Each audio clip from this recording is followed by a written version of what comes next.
We have to remember that the governor, nabanggit niya that the provincial government is going to initiate a massive flood management program here in the province that would address the perennial floodings here in the province of Pangasinan.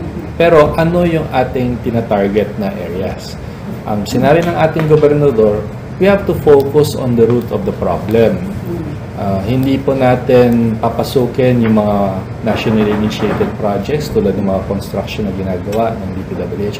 But we have to address what is the problem here in the province. And one of the biggest problems here is the major siltation of the river systems, particularly yung mga mouth na mga river systems. You have Agno, Antal, tapos dyan sa Western Pangasinan, pati etc. Kaya nga, etc.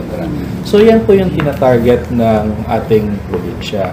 And there are modalities under the Department of Environment and Natural Resources to address these problems. At yan po yung tinatap natin. Hindi po tayo magbabayad sa contractor or a private individual na tayo yung maglalabas ng pera. Kaya sabi ng ating gobernador, hindi po tayo gagamit ng pera ng taong bayan because these will be programs that will be initiated from the outside papasok.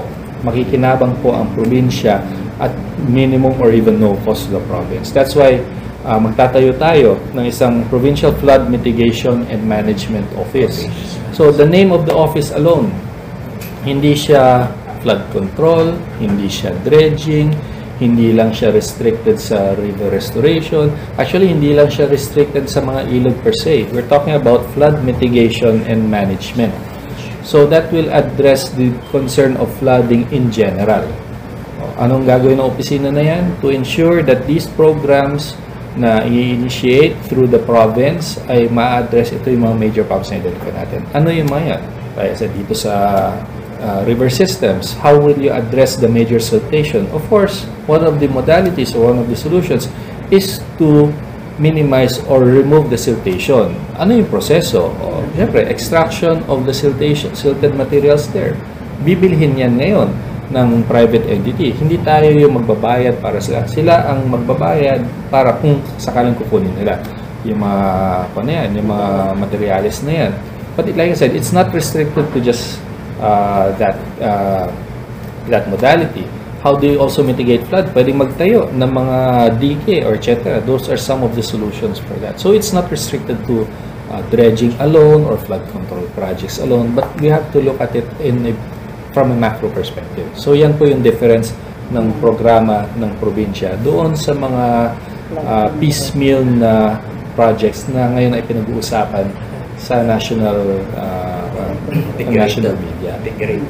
Yes, because you cannot solve flooding by looking at the problem na isang aspeto lang. Hindi. Kasi ang pagbabaha, syempre nandiyan ang ulan, nandiyan ang alon, nandiyan ang dagat, nandiyan yung dinadaanan ng tubig. You cannot solve flooding by just answering one problem. You have to look at it as a whole. So, ganun yung perspective ng probinsya. We have to look at the problem as a whole. Definitely, it would require an ordinance because creation of a new office yan, may mga position nila.